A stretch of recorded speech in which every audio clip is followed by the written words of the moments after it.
बराबर है, क्लियर है।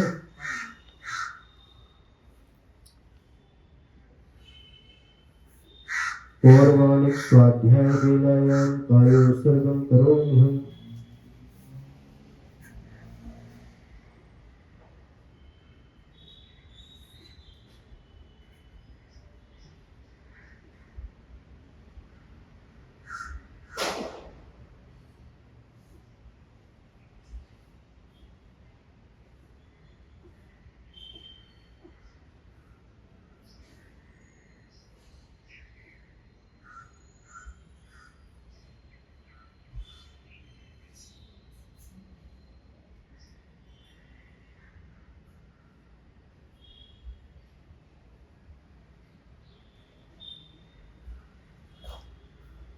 निम्मल झान परेठया कम्मकलंक डहेरि अप्पालद्धौ जेण परु ते परमपणवेरि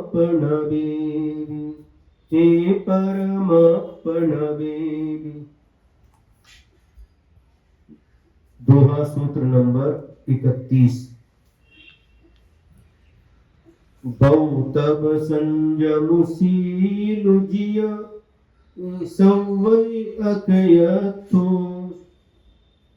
बहुतब संजमुसीलु जिय सवै अकयथो। जाब न जाने एक परु शुद्धो भाव पवित्रु।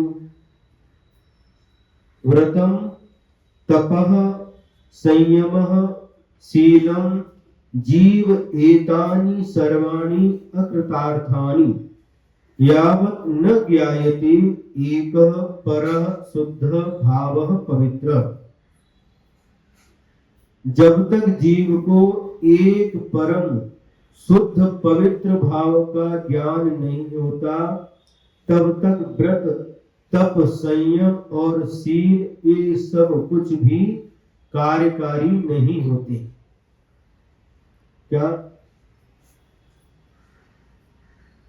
चाहे व्रत करो, चाहे तप करो, संयम का पालन करो, शील का पालन करो, लेकिन जब तक परम शुद्ध उस आत्म तत्व का ज्ञान नहीं होता, तब तक ये कुछ भी कार्यकारी नहीं होते। इसलिए इस ग्रंथ में,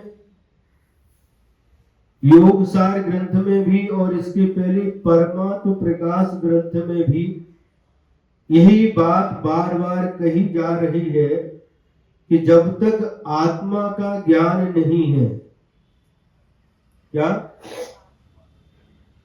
जब तक आत्मा का ज्ञान नहीं है, आत्मा का श्रद्धा नहीं है, आत्मा के ऊपर विश्वास नहीं है, तब तक कुछ भी क्रिया करो, चाहे पूजा करो, व्रत करो, संयम तप नियम कुछ भी पालन करो, लेकिन ये विशेष कार्यकारी नहीं होते। और आत्मज्ञान के साथ जो कार्य किया जाता है,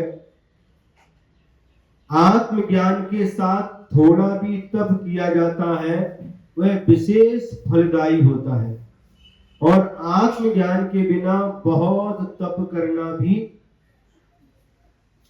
विशेष कार्यकारी सिद्ध नहीं होता। क्या कहा? छह ढालाकार ने भी लिखा है, कोटि जन्म तप तपे ज्ञान बिन कर्म झरे जे। ज्ञानी के छिन माही त्रिगुप्ति से सहज टरे जे। ज्ञान के बिना अज्ञानी कोटि जन्म, करोड़ों जन्मों में तप करके भी इतने कर्मों की निर्जरा नहीं कर सकता जितने कर्मों की निर्जरा ज्ञानी छिन्माई अंतर मूर्त में कर्मों की निर्जरा कर लेता है। इसलिए ज्ञान के बिना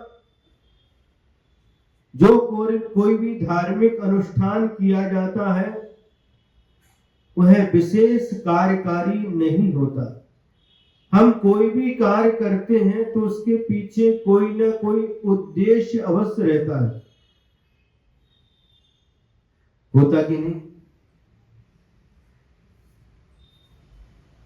कोई भी कार्य करो, भोजन बना रहे हैं तो उसके पीछे भी आपका उद्देश्य है कि हमें अपने परिवार का पेट भरना है, भूख को मिटाना है। पानी पीते हैं उसके पीछे भी उद्देश्य है प्यास को बुझाना है। आप स्नान करते हैं उसके पीछे भी आपका उद्देश्य रहता है शरीर को स्वच्छ करना है। आप सोते हैं उसके पीछे भी आपका उद्देश्य रहता है कि नींद को क्या करना है, नींद को पूरा करना, भगाना नहीं। अगर भगाना तो सोएंगे ही नहीं। आप जॉब करते हैं, आपका उद्देश्य क्या है? धन कमाना। आप मंदिर में आते हैं, आपका उद्देश्य क्या है? अभिषेक करना, पूजा करना। माने प्रत्येक कार्य के पीछे कोई ना कोई उद्देश्य अवश्य छिपा हुआ रहता है। उसी प्रकार से यदि आप एक कार्य करते हैं, धार्मिक अनुष्ठान करते हैं, इसके पीछे हमें ज्ञान होना आवश्यक है। ये सब हम क्यों कर रहे हैं? नहीं तो रूटीन जो चालू हुआ, सुबह से उठना और दैनिक क्रियाएं करना, मंदिर में आना, पूजन करना, जॉब को जाना, फिर आना, भोजन करना, थोड़ा घूमना, टीवी देखना, सो जाना, वो रूटीन बन चुका है। लेकिन इसके पीछे हमारा प्रयोजन क्या है? जो भी हम क्रियाएं कर रहे हैं, इसके पीछे हमारा प्रयोजन क्या है? इसका ज्ञान होना बहुत आवश्यक है। आप भोजन करते हैं, भूख लगती है, तो जो कुछ भी आए वो नहीं खाते, जो कुछ भी आ गया वो खा गए। खाने योग्य जो वस्तु है उसे ही खाते हैं। जो स्वास्थ्यवर्धक है और जिसको खाने के बाद में क्षुधा मिट जाती है और हमारा स्वास्थ्य भी ठीक रहता है, ऐसी वस्तु का हम सेवन करते हैं और मात्रा में करते हैं। कौन सी वस्तु कितनी मात्रा में लेना है? आप भोजन करने बैठे हैं, थाली में दाल है, सब्जी है, रोटी है, चावल है और शुद्ध अचार भी है। महाराज शुद्ध क्यों बोल रहे हैं? क्योंकि जो अचार 24 घंटे के अंदर का होता है वह शुद्ध कहलाता है, मर्यादित कहलाता है। 24 घंटे के बाहर उस अचार में समूर्छन जीवों की उत्पत्ति हो जाती है, इसलिए शुद्ध अचार कहा है। अभक्ष्य का तो हम उपदेश नहीं दे सकते, अभक्ष्य के त्याग का उपदेश देते हैं। अब अचार भी रखा है। अब देखिए, आप भोजन करने बैठे हैं, अचार कितना खाते हैं और सब्जी दाल कितनी खाते हैं? क्या सब्जी दाल की तरह अचार खाते हैं? नहीं खाते। उसका एक अनुपात होता है। मतलब सब्जी की जैसे तो अचार खाओ रोटी के साथ में, और अचार के जैसे सब्जी खाओ, है? क्यों भाई बोलो? नहीं होता ना। तो जिसकी जितनी मात्रा, जितना अनुपात होता है, उसी अनुपात से हम उस वस्तु का सेवन करते हैं। पेट किससे भरता है? अचार से। बताओ, है? दाल, रोटी, सब्जी और चावल, ये मुख्य आहार होता है, इससे ही पेट भरता है।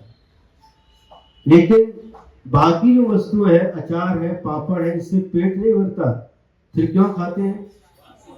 जीरावन है। और उधर निमाड़ में जाओ, एक और कुछ बनाते हैं, चने की दाल पीस करके, दाल सेक करके क्या बनाते हैं उनको मानो है? समार बोलते हैं। तो मल्ली सागर महाराज जी के परिवार के निर्माण के बड़वाह थे। जब भी इनका चौका आता था ये क्या है, नाम भूल गए क्या, सभार समार क्या नाम भी बोलते, ये सब किसी इससे पेट भरता क्या, समार से, क्यों, चटनी से पेट भरता है, ये सब मात्र स्वाद के लिए है। पेट तो दाल रोटी सब्जी और चावल से भरता है। तो इन सब चीजों का हम अनुपात से सेवन करते हैं तो हमारा स्वास्थ्य ठीक रहता है। इसलिए यहाँ पर बात कही जा रही है तो हमें ज्ञान होता कि नहीं। अचार खाना तो कितना खाना है, पापड़ खाना तो कितना खाना, समार खाना तो कितना खाना, ये अनुपात का हमें ज्ञान होता है। यदि ज्ञान नहीं होगा तो हम अनुपात से अधिक खाने से हम बीमार पड़ सकते हैं। तो ज्ञान के बिना नहीं हो सकता। होता क्या, नहीं होता। इसका ज्ञान होना आवश्यक है। उसी प्रकार से हम जो कोई धार्मिक क्रियाएं करते हैं, हम क्यों कर रहे हैं, इसका भी ज्ञान होना आवश्यक है। और ज्ञान के साथ में यदि हम क्रिया करते हैं और उस क्रिया को करने का उद्देश्य हमें पता है, क्यों कर रहे हैं, इसका उद्देश्य क्या है, ये हमें पता है, तो वह क्रिया करना सार्थक होता है। अब इसमें व्रत आया है, तप आया है, तप क्यों करना, पर्युषण पर्व आता है और तप करने वालों की, उपवास करने वालों की बहुत लंबी लिस्ट तैयार हो जाती है। कोई 5 उपवास करते हैं, कोई 10 उपवास करते हैं, कोई 11 उपवास करते हैं, कोई 16 उपवास करते हैं, कोई बेला करते हैं, कोई रत्नत्रय का तेला करते हैं। लेकिन ये क्यों करते हैं महाराज? हमारे पिताजी ने किया था इसलिए करते हैं, हमारे दादाजी ने किया था इसलिए करते हैं, हमारे बड़े भाई ने किया इसलिए करते हैं। क्यों?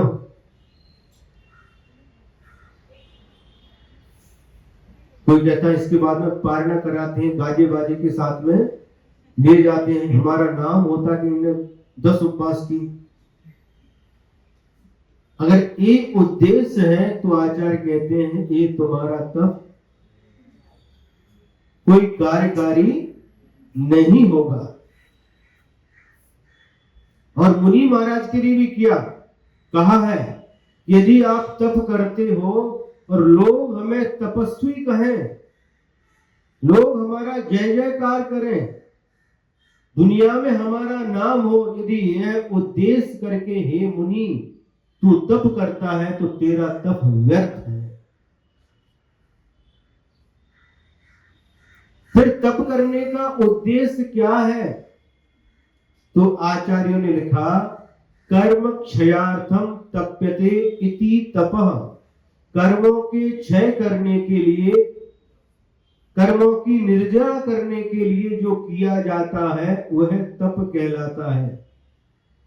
लोक में हमारी प्रसिद्धि बढ़े है और उसके आगे, हमारे नाम के आगे तपस्वी शब्द जुड़ जाए, यदि यह मन में चाह है तो ये तप करना व्यर्थ है। समझ में आ रहा है?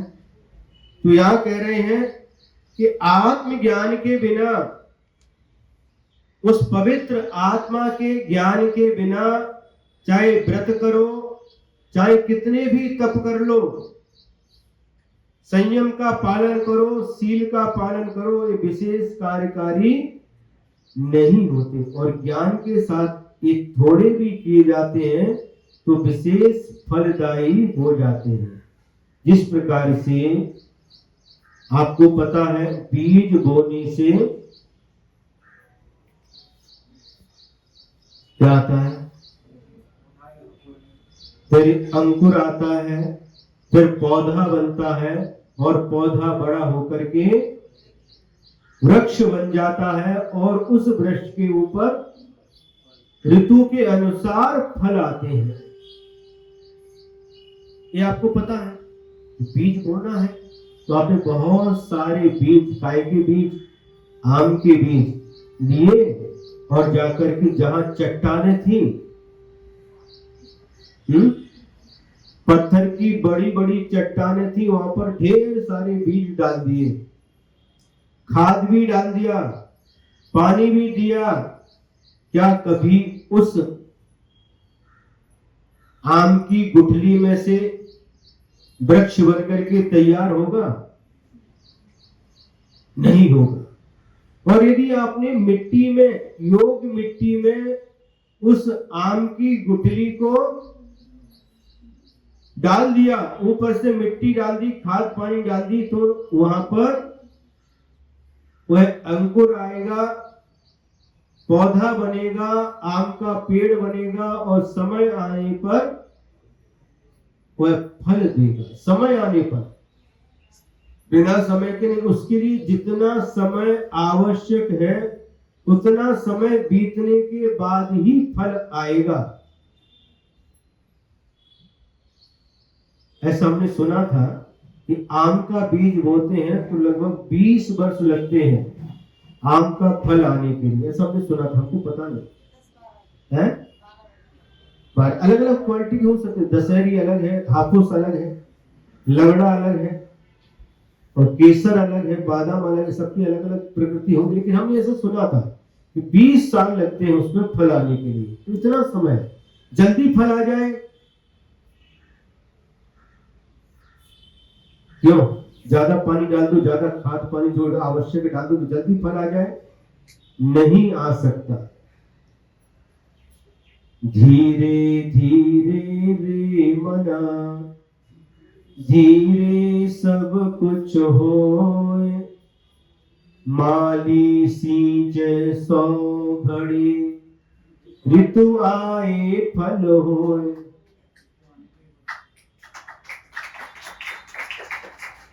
सब्र रखना पड़ता है। जो परिश्रम किया है उसके फल को प्राप्त करने के लिए सब्र रखना पड़ता है, और सब्र का फल मीठा होता है। क्यों? अब आम का बीज बो दिया, घड़ों 100 घड़े पानी डाल दिया, जल्दी आ जाएगा, जल्दी आ जाएगा। जल्दी आएगा क्या? नहीं आएगा। जब आम की ऋतु आएगी और उसका जो समय है 12 वर्ष या 20 वर्ष, जितने भी जिस पेड़ के लिए, जब तक वह समय नहीं बीतेगा, कितना भी आप परिश्रम करो, फल आने वाला नहीं है। तो जिस कार्य के लिए जितना आवश्यक है उतना तो टाइम लगने वाला है?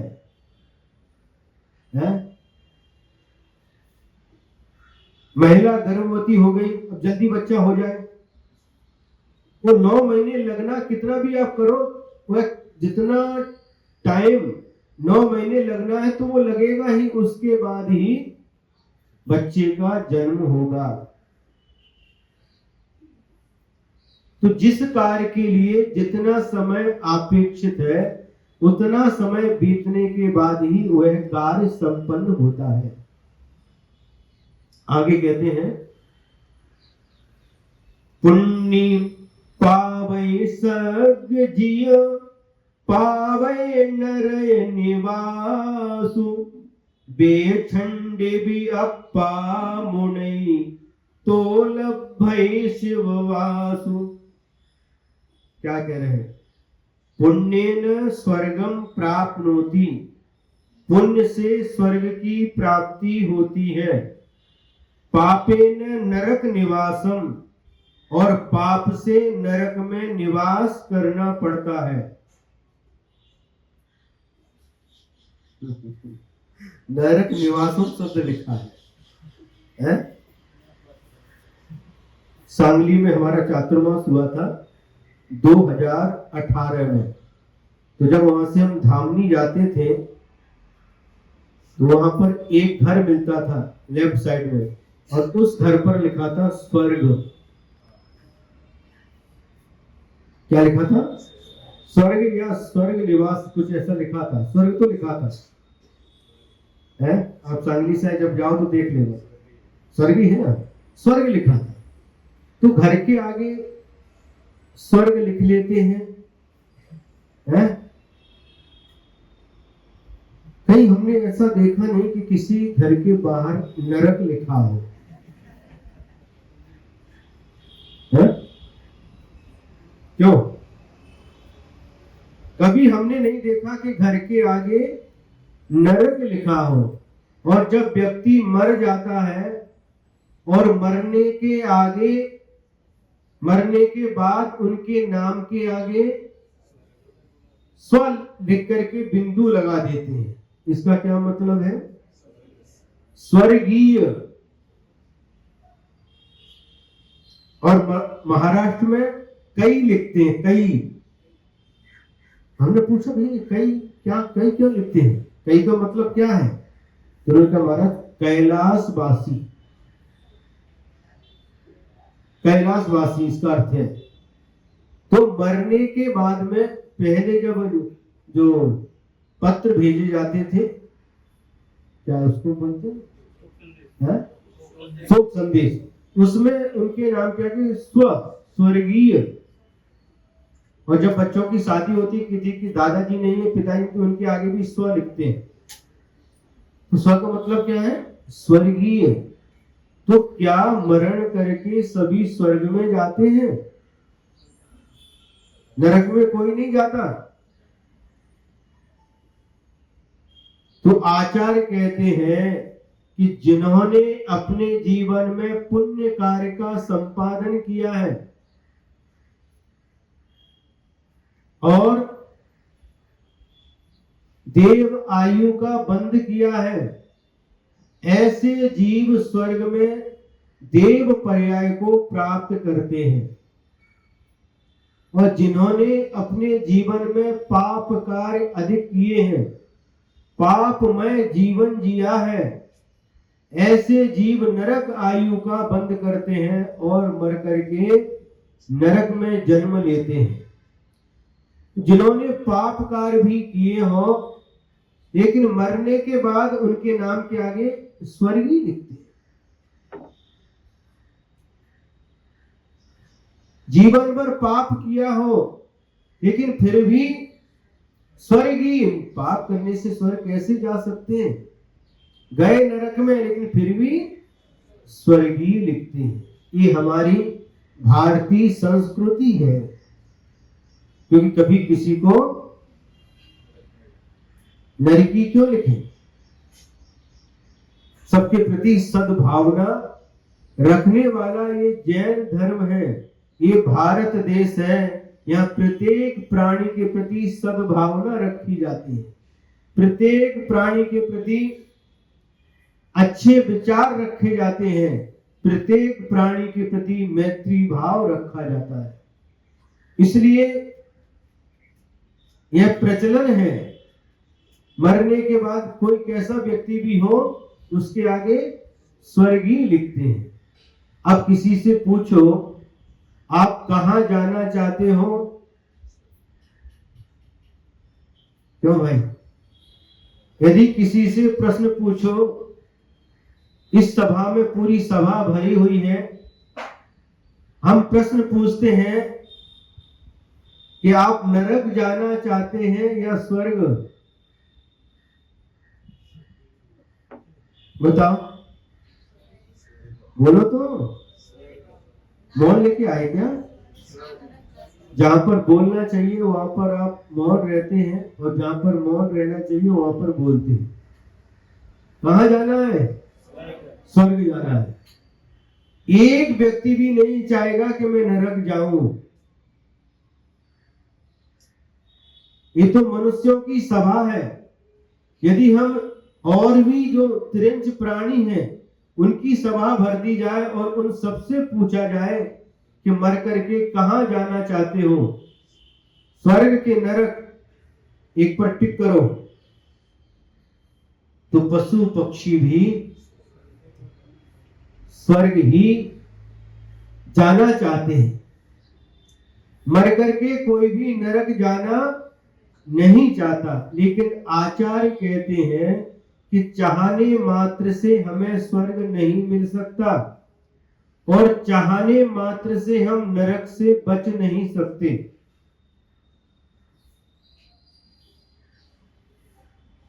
समझ में आ रहा है? यदि चाहने से स्वर्ग मिल जाए तो स्वर्ग, सभी स्वर्ग जाएंगे, नरक तो खाली हो जाएगा, नरक में कोई जाएगा ही नहीं। क्यों हंस रहे हैं? क्यों क्यों हंस रहे हैं? एक बिल्कुल सत्य है। किसी भी प्राणी से पूछो तुम्हें स्वर्ग चाहिए या नरक, बोलो, सभी का एक ही उत्तर होगा कि हमें स्वर्ग चाहिए, मला स्वर्ग पाहिजे, मला नरक नको। पापी से पापी व्यक्ति से भी पूछो कि तुम स्वर्ग जाना चाहते हो या नरक, वह भी यही उत्तर देगा कि हमें तो स्वर्ग जाना है। जीवन भर पाप किया है, पाप का अर्जन किया है, तुम कितना भी स्वर्ग चाहो तुम्हें स्वर्ग मिलने वाला नहीं है। क्योंकि पापे ने नरक निवासम, पाप के द्वारा नरक में निवास करना पड़ता है। इसलिए आचार्यों ने पाप के त्याग का उपदेश दिया है। आप पढ़िए प्रथमान योग के ग्रंथ, 5 पापों का त्याग,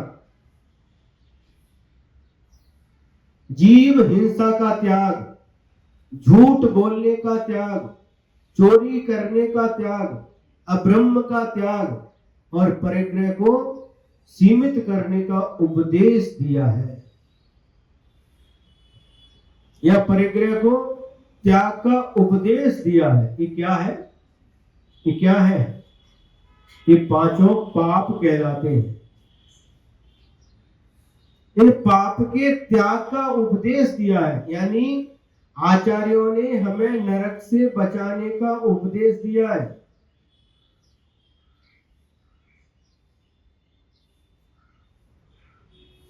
और स्वर्ग में जाने के लिए हमारे लिए मार्ग प्रशस्त किया है, क्योंकि पाप आत्मा का शत्रु है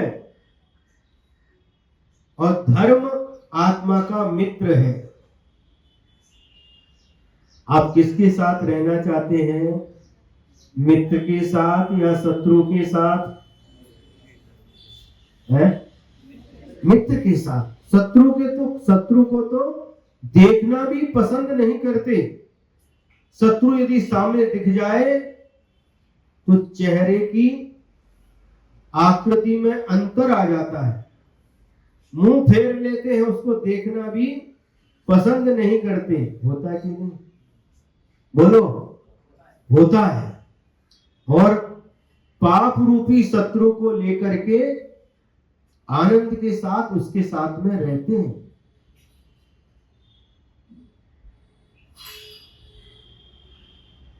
और धर्म रूपी बंधु से हम बचते हैं। बंधु हमारा हित करने वाला होता है। बंधु के माध्यम से कभी भी हमारा अहित नहीं होता, इसलिए हम बंधु को चाहते हैं और दुश्मन से बचते हैं। आचार्य कहते हैं दुश्मन को मत मिटाओ, दुश्मन को मिटाने का भाव मत करो, किंतु दुश्मनी को मिटाने का भाव करो। नहीं समझ में आया? है? शत्रु को मिटाने का भाव मत करो, किंतु शत्रुता को मिटाने का भाव करो। शत्रुता मिट जाएगी, वही आपका मित्र बन जाएगा।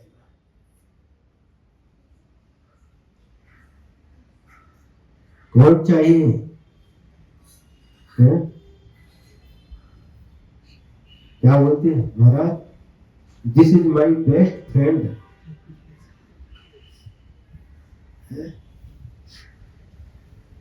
जिगरी दोस्त, लंगोटिया यार, क्या क्या शब्दों का उपयोग करते हैं? तो मित्र के प्रति हमारा जो भाव रहता है, मित्र का कभी भी हम बुरा नहीं सोचते और मित्र को हमेशा अपने साथ रखना चाहते हैं। लेकिन वास्तव में सही मित्र कौन होता है? मित्र जो ऐसा चाहिए ढाल सरीखा होए, दुख में तो आगे रहे सुख में पीछे होए। क्या समझ में आया? मित्र के लिए ढाल के जैसा होना चाहिए। ढाल समझते हो? हमारा 6 ढाला पढ़ते हो, 6 ढाल। जब युद्ध होता है उस समय, राजाओं में जो युद्ध होता था ना, उस समय एक तलवार होती है और एक ढाल होती है। तलवार प्रहार करने के लिए होती है और ढाल रक्षा करने के लिए होती है। देखिए ढाल को कहां रखते हैं? जब शत्रु सामने से प्रहार करता है, वार करता है, उस समय ढाल को सामने रखते हैं ताकि जो उसका तलवार का प्रहार हो ढाल के ऊपर हो, हमारी आत्मरक्षा हो। और जिस समय युद्ध नहीं होता उस समय ढाल को कहां रखते हैं? पीछे लटकाते हैं। तो यहां पर यही बात कह रहे हैं, मित्र जो ऐसा चाहिए ढाल सरीका होए, दुख में तो आगे रहे और सुख में पीछे हो। यदि इस प्रकार का मित्र होता है तो वह सच्चा मित्र कहलाता है। और सुख के समय तो मित्रता दिखाए और जिस समय दुख आए और आपको छोड़ करके चला जाए, वह कभी भी सच्चा मित्र नहीं हो सकता। अच्छे दिन में तो सभी साथ देते हैं, जो बुरे दिन में भी अपना साथ नहीं छोड़े वही सच्चा मित्र होता है।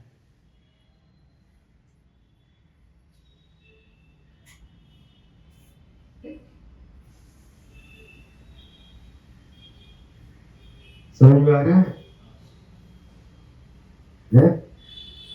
तो मित्रता किससे करना है? जो हमेशा हमारा साथ दे, अच्छे दिनों में भी हमारे साथ रहे और बुरे दिनों में भी हमारे साथ रहे। बुरे दिनों में जो साथ छोड़ दे वह वास्तव में सच्चा मित्र नहीं है। जिस समय जरूरत पड़े उस समय आकर के साथ में खड़ा रहे, वही सच्चा मित्र कहलाता है। आप लोग मित्रता करते हैं लेकिन मित्र की पहचान आपको नहीं होती। कई लोग आपके पैसे से मित्रता करते हैं। जब तक आपके पास पैसा है आप उनको खिलाओ पिलाओ घुमाओ तब तक आपके साथ में, और पैसा खत्म हो गया और आपका साथ छोड़ करके दूसरे का साथ पकड़ लेते हैं। किसका साथ? जिसके पास में है। तो उनका प्यार, उनकी मित्रता आपसे नहीं है, आपके धन से है।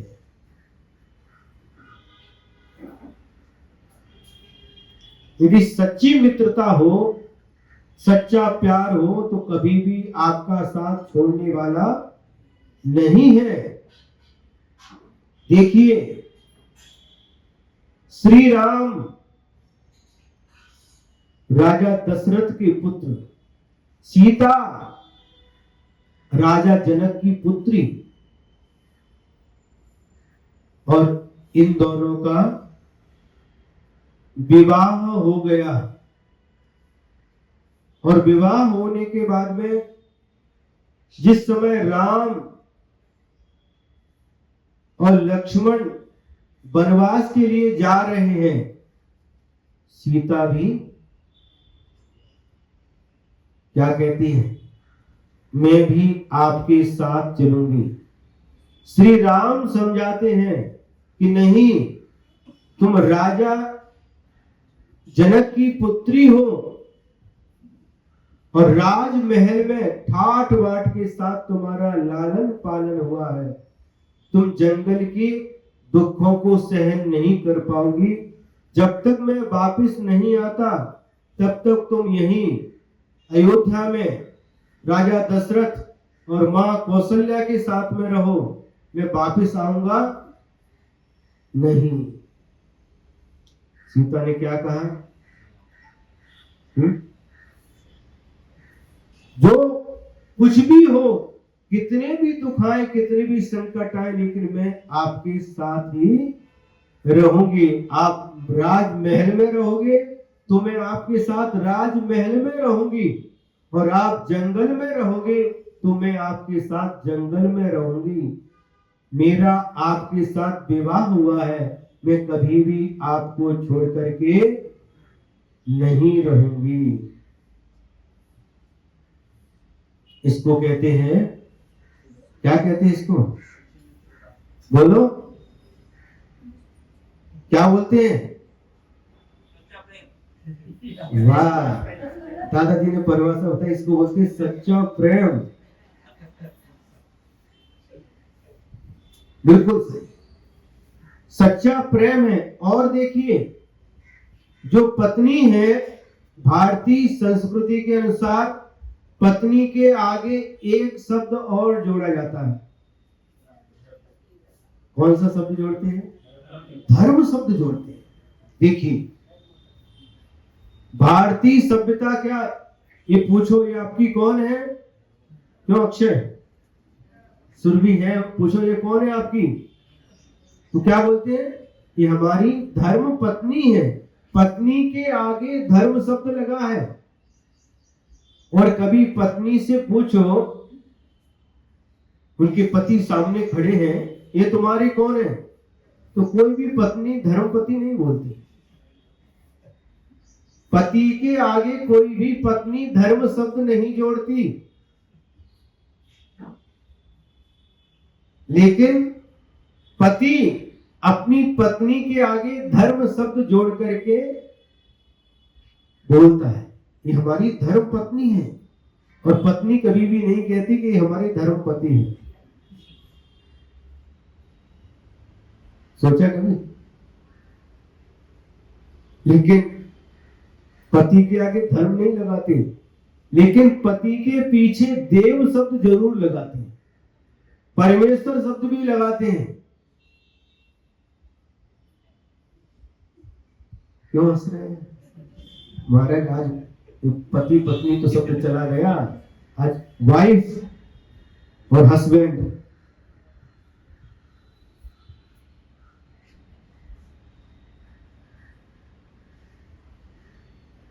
ये हमारी भारतीय संस्कृति नहीं है। जब कोई पूछे तो क्या शब्द बोलना? धर्म पत्नी। और पत्नी, पति के लिए ये हमारे पति देव है। क्यों हंस रहे?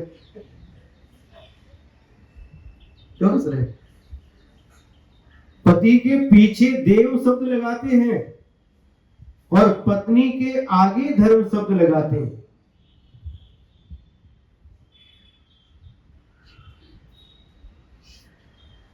धर्म शब्द क्यों लगाते हैं पत्नी के आगे?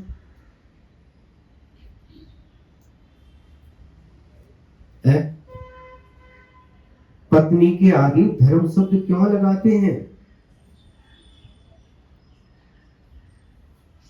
क्योंकि पत्नी हमेशा धर्म के मार्ग पर लगाती है। प्राय करके पत्नी पति को धर्म के मार्ग पर लगाती है। जब पुराण ग्रंथ हम पढ़ते हैं तो देखिए, रानी चेल्ला ने राजा श्रेणी को धर्म के मार्ग पर लगाया, बौद्ध से जैन बना दिया, और यहां तक नहीं कि भगवान महावीर स्वामी के समो शरण में पहुंचाने की पात्रता दिला दी। छायिक सम्यक दर्शन प्राप्त कर लिया, तीर्थंकर प्रकृति का बंद कर लिया, और भविष्य में जो 24 तीर्थंकर होंगे उनमें राजा श्रेणी भी तीर्थंकर बने।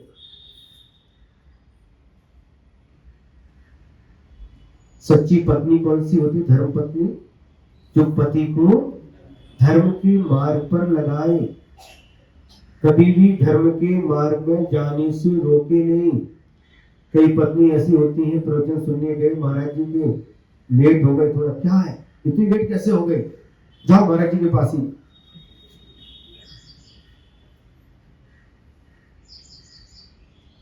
और कई पत्नियां खुश होती हैं, हमारे पति धर्म के मार्ग पर लग रहे हैं। पत्नी को हर्ष होता है जब पति भगवान के वीतराग प्रभु का अभिषेक करता है, और उसको देख करके पत्नी को इतना आनंद होता है कि मैं तो भगवान का अभिषेक नहीं कर सकती, मेरे पति वीतराग प्रभु की प्रतिमा का अभिषेक कर रहे हैं, और देख करके उसको जो आनंद आता है, किसको आनंद आएगा? जो धर्म पत्नी होगी उसको आनंद आएगा। समझ में आ रहा है? प्रत्येक पत्नी को आनंद नहीं आएगा, जो वास्तव में धर्म पत्नी होगी उसे आनंद आएगा। जब पति धार्मिक कार्य करेगा उसको आनंद आएगा, दान देगा तो पत्नी को आनंद आएगा।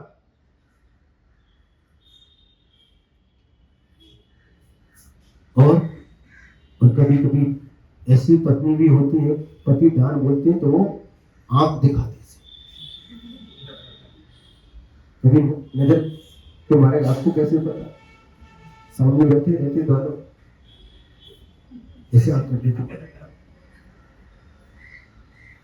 और कभी कभी अगर पास में बैठे तो पीछे से क्या कर देते, बताओ ना।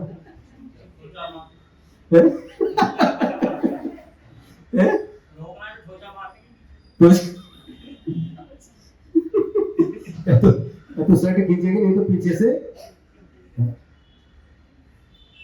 सब प्रकार के लोग रहते, नाना जीवा नाना कम्मा, सब प्रकार के लोग रहते। और कई पत्नी और आगे बढ़ाती है, और आगे बढ़ाती।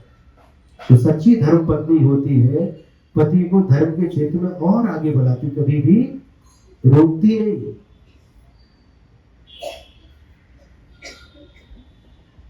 समझ में आ रहा है?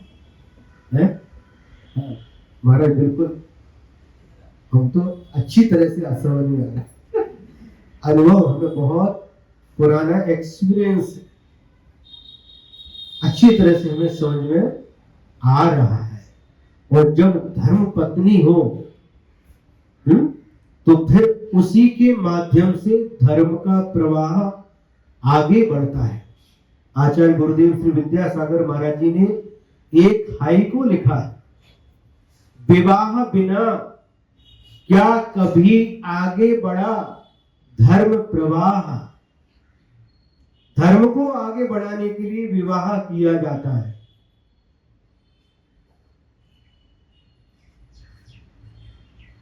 मात्र वासना की पूर्ति करने के लिए विवाह नहीं होता, किंतु धर्म की परंपरा को आगे बढ़ाने के लिए विवाह होता है।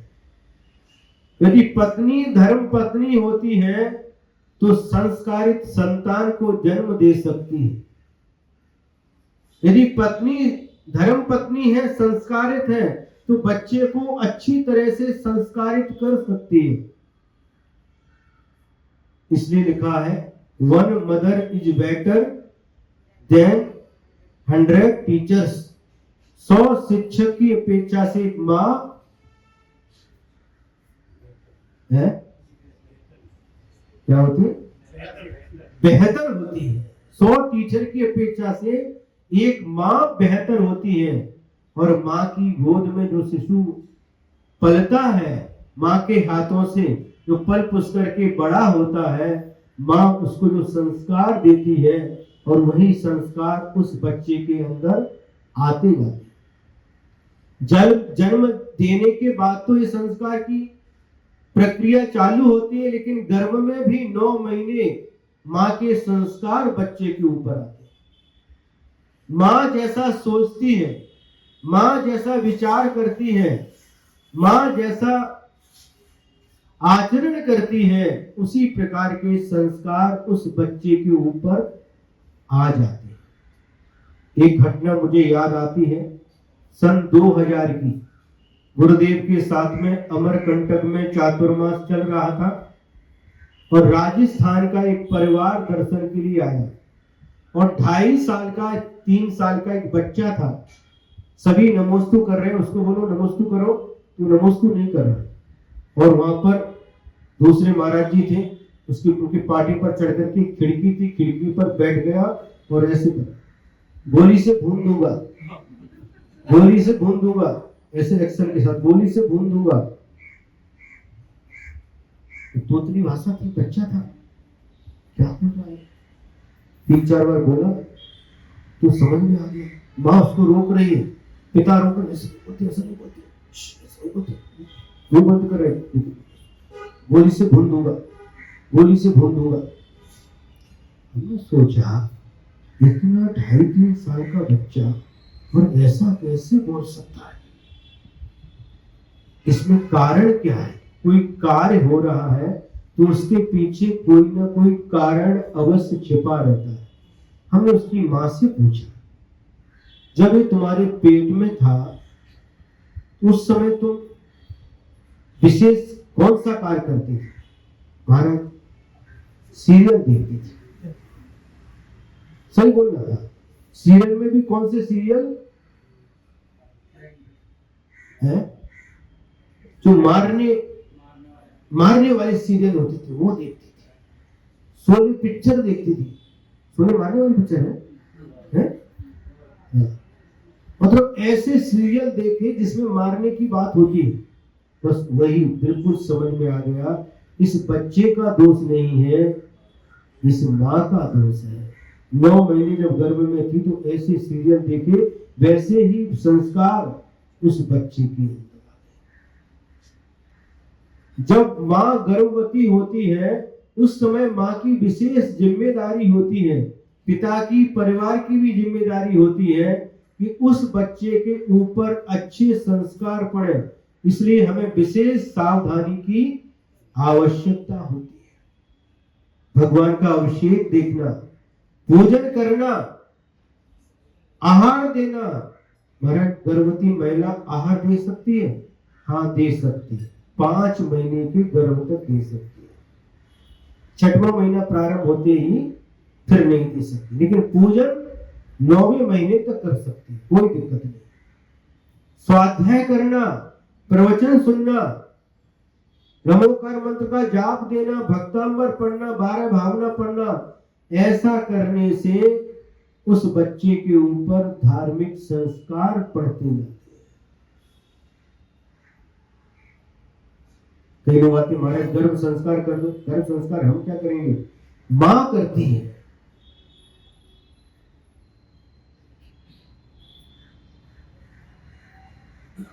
देखिए आप लोग, कई प्रकार के बच्चे मिलते हैं और कई बच्चे इतने सात्विक रहते, देखते ही बिना दौड़ करके आएंगे, नमोस्तु करेंगे। जब आहार होगा या अभिषेक के लिए जा रहे, हमको भी 16 पहना हो, ऐसा बोलते। 3-3, 4-4 साल के बच्चे, ये क्या है? ये माँ की संस्कार है। जो घटना देखी हमने, समझ में आ गया। माँ उस समय जैसा विचार करेगी, जैसा सोचेगी, वैसे ही संस्कार बच्चे के अंदर आएंगे। आप मदरसा की कथा पढ़ो, समय कम है, आप लोगों को भी ड्यूटी वगैरह जाना होगा, है ना? इसलिए हम इसको संक्षेप से इतना ही कहना चाहेंगे कि क्या कहा?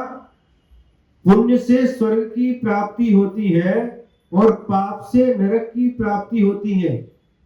जो चाहिए वो करो, नरक चाहिए तो खूब पाप करो, और नहीं चाहिए तो पाप से बचो, पाप को छोड़ो।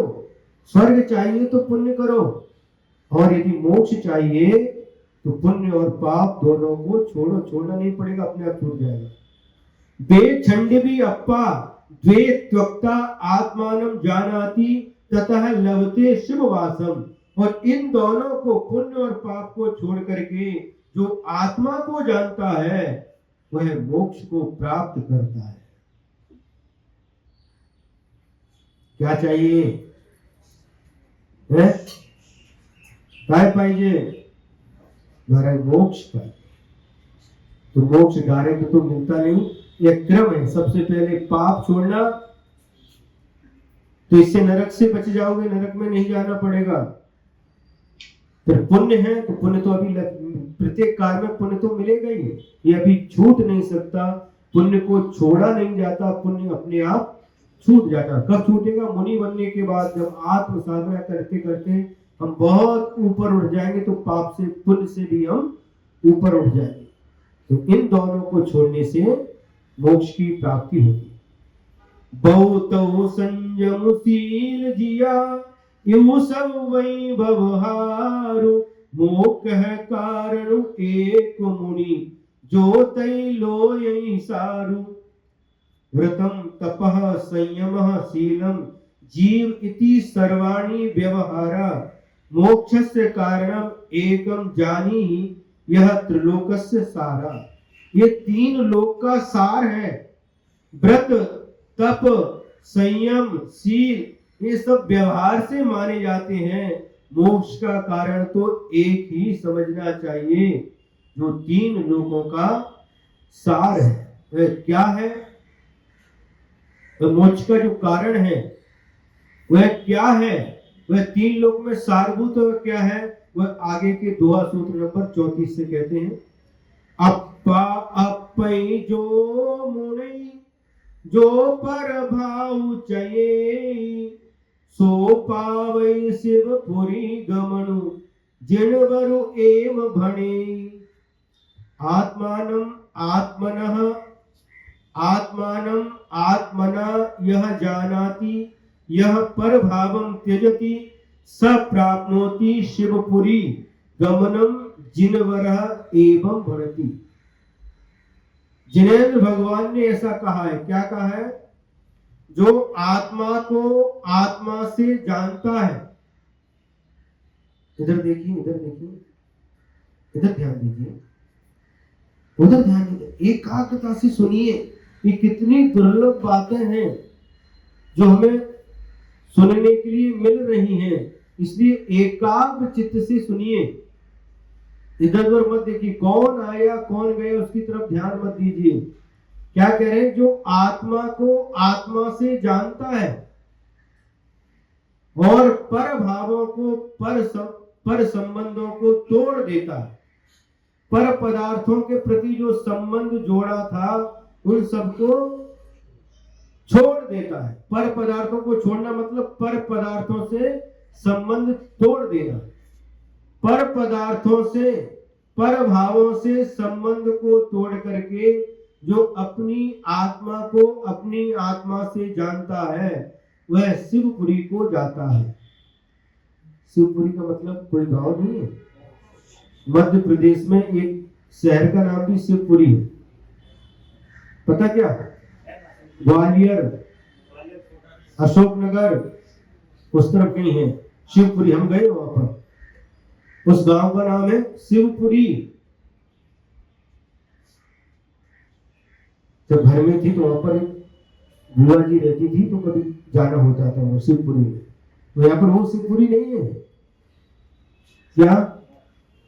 शिवपुरी मतलब जो पर भावों से संबंध तोड़ देगा और आत्मा को जानता, आत्मा के द्वारा जान करके आत्मा से संबंध जोड़ेगा, वह शिवपुरी गांव को जाएगा। शिवपुरी का मतलब यहाँ पर वह शिवपुरी नहीं है, अथवा और भी कोई शिवपुरी हो जाता है, हो सकता है। महाराज जी कुछ नहीं बोलना, टाइम लगेगा, बाद में। समझ में आया? तो शिवपुरी यानी मोक्ष, वह व्यक्ति मोक्ष को प्राप्त कर लेता है। यह मोक्ष प्राप्त करने का एकमात्र उपाय है। और इतना भी कह दिया आचार्य कुंद स्वामी ने समय सार ग्रंथ में, जो पर पदार्थ के प्रति परमाणु मात्र भी प्रेम रखता है, कितना, अथवा पर परमाणु मात्र द्रव्य के प्रति भी जिसका राग भाव विद्यमान है, तब तक वह मोक्ष को प्राप्त नहीं कर सकता। मतलब क्या हुआ? पदार्थ को छोड़ना और पदार्थ के प्रति ममत्व भाव को छोड़ना। हम आपसे प्रश्न पूछते हैं, भरत चक्रवर्ती 6 खंड के अधिपति थे, ठीक है, 6 खंड का उनका राज्य था, और जिस समय उन्होंने दीक्षा ले ली तो क्या 6 खंड के बाहर चले गए? बताओ, 6 खंड को छोड़ दिया, 6 खंड का राज छोड़ दिया, क्या 6 खंड को छोड़ करके 6 खंड के बाहर चले गए? बताओ, नहीं गए, 6 खंड में ही रहेगा, क्योंकि उसके प्रति जो ममत्व भाव था, स्वामित्व भाव था, मैं 6 खंड का अधिपति, मैं इसका स्वामी हूं, बस इस भाव को छोड़ दिया। उसके प्रति जो स्वामित्व भाव था, मैं इसका स्वामी हूं, इस भाव को छोड़ दिया। पर पदार्थों को छोड़ना अलग है, और पर पदार्थों के प्रति मूर्छा भाव छोड़ना अलग है, क्योंकि आचार्यों ने, उमा स्वामी महाराज जी ने मूर्छा को ही परिग्रह कहा है। मूर्छा परिग्रह, पर पदार्थ छोड़ना और पर पदार्थ के प्रति जो मूर्छा भाव है उसको छोड़ना, उस ममत्व भाव को छोड़ना।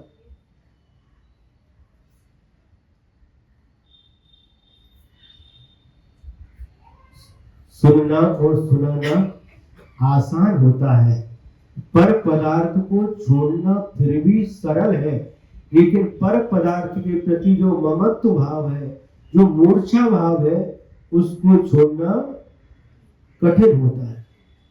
देखो, आप लोग भी छोड़ते हैं, जब गर्मी की छुट्टी आती है, क्यों? जब गर्मी की छुट्टी आती है, आपकी धर्म पत्नी कहां जाती है? मायके में जाती है, बच्चे को लेकर छुट्टी में जाती है ना। 2 महीने की छुट्टी के लिए मानो गई, तो 2 महीने के लिए आपका त्याग हो गया। क्यों प्रबल?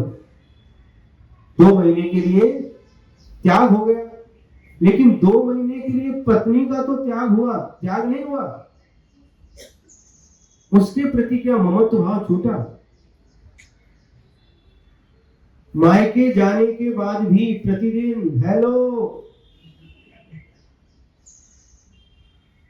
आजकल मोबाइल का जमाना है, प्रतिदिन विदाउट गैप 2 महीने रही, 60 दिन, 60 दिन बात होती कि नहीं?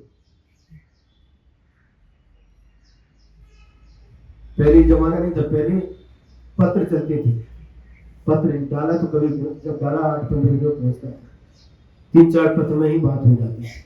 अब प्रतिदिन ये क्या है? ये मूर्छा भाव, ये ममत्व भाव नहीं छूटा।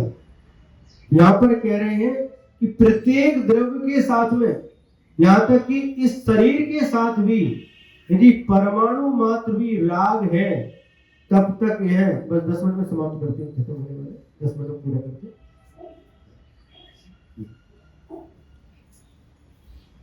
परमाणु मात्र के प्रति भी यदि राग है, तब तक मोक्ष प्राप्त नहीं कर सकता।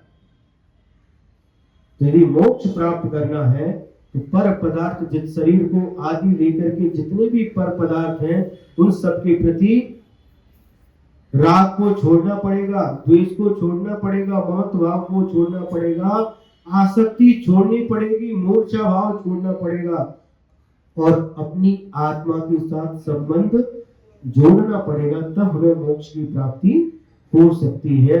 ऐसा जिणवरः भणति, इस प्रकार से जिनेंद्र भगवान ने कहा है। मैं नहीं कह रहा, ये मेरी बात नहीं है, योगिंद्र देव महाराज जी कह रहे हैं, ये सब मैं नहीं कह रहा हूं, तो जिनेंद्र भगवान ने कहा है, उसी को मैं लिख रहा हूं, और जो गोविंद देव महाराज ने लिखा है वही मैं आपको सुना रहा हूं। अपनी तरफ से कुछ भी नहीं सुना रहा हूं। साक्षात भगवान जिनेन्द्र भगवान की वाणी है, उसी को अपने मुख से आपको सुना रहा हूं। छह दौवै जे जिन कहिया, नव पयत जे तत व्यवहारेण य उत्तिया, जे जानी यही पयत। षट द्रव्याणि, 6 द्रव्य, ये जिन कथिता, जो जिनेन्द्र भगवान ने कहे हैं। नव पदार्था जिन कथिता, और 9 पदार्थ, यानी तत्वानी, और 7 तत्व जो जिनेन्द्र भगवान ने कहे हैं, वो कैसे कहे हैं? व्यवहारेण उत्तिया, वो व्यवहार में से कहे गए हैं। तानी जानी प्रेतासन, और उनका प्रयत्नशील होकर के ज्ञान प्राप्त करो। जिनेन्द्र भगवान ने जो 6 द्रव्य, 7 तत्व, 9 पदार्थ कहे हैं, व्यवहार में से कहे हैं, उनको प्रयत्नशील होकर के उनका ज्ञान प्राप्त करो। इतना ही पर्याप्त है। ज्ञान कैसे प्राप्त होगा? स्वाध्याय के माध्यम से। इस 6 द्रव्य, 7 तत्व, 9 पदार्थ, उनका ज्ञान प्राप्त करो। ये हमारे ज्ञान का विषय बने। हम बहुत सारा ज्ञान प्राप्त कर लेते हैं। क्या कितना सारा ज्ञान है, कितना नॉलेज है। इतना सारा ज्ञान होने के बाद भी हमें आत्मा का ज्ञान नहीं है, हमें 7 तत्वों का ज्ञान नहीं है, 6 द्रव्यों का ज्ञान नहीं है, 9 पदार्थों का ज्ञान नहीं है। आचार्य कह रहे हैं या प्रयत्न पूर्वक जो जिनेन्द्र भगवान ने कहे हैं, 6 द्रव्य, 7 तत्व और 9 पदार्थ, इनका प्रयत्न पूर्वक ज्ञान प्राप्त करो। प्रयत्न करो, प्रयत्न मतलब पुरुषार्थ करो, प्रयत्न करके इनका ज्ञान प्राप्त करो। सबका परिचय हमें मिल जाता है, सबका परिचय प्राप्त हो जाता है। कौन कौन कौन कहां से आए हैं, कहां के हैं, नागपुर के हैं, अहमदनगर के हैं, आगरा के हैं, दिल्ली के हैं, मुंबई के हैं, सबका परिचय, सबका एड्रेस मिल जाता है, लेकिन खुद से हम अपरिचित रह जाते। पत्थर अहम का रखा जो कभी गलता नहीं, सब दिए जलते हैं किंतु मन का दिया जलता नहीं। धर्म की खोज में खोजते ढल जाती है शाम, सबका पता मिलता है खुद का पता मिलता नहीं। दुनिया का पता, दुनिया की जानकारी हम प्राप्त कर लेते हैं, लेकिन अपनी जानकारी से हम वंचित रह जाते हैं। ये स्वाध्याय इसीलिए है कि हम अपनी भी जानकारी प्राप्त करें। अपनी मतलब आत्मा की। हमारी आत्मा का स्वरूप क्या है, आत्मा का स्वभाव क्या है, आत्मा कहाँ रहता है ना, और आत्मा के कितने प्रदेश हैं। ये विशेष ज्ञान प्राप्त करना बहुत आवश्यक है, क्योंकि आत्मज्ञान के बिना कभी भी हमारा आत्म कल्याण नहीं हो सकता। इसलिए सभी आत्मज्ञान प्राप्त करके आत्म कल्याण करें। इन्हीं मंगल भावना के साथ आज की इस कक्षा को विराम देते हैं। जिनवाणी स्तुति करेंगे। जावाणी के ज्ञान से तुझे लोकालोक, सुवाणी मस्तक नमो सदा देत हो धो। हे जिनवाणी भारती हो तेरी शरणागति, सो पावे सुख चैन। द्वादशांग जिनवाणी माता की परम उपकारी परम पूज्य आचार्य गुरुवर श्री विद्यासागर जी महाराज की।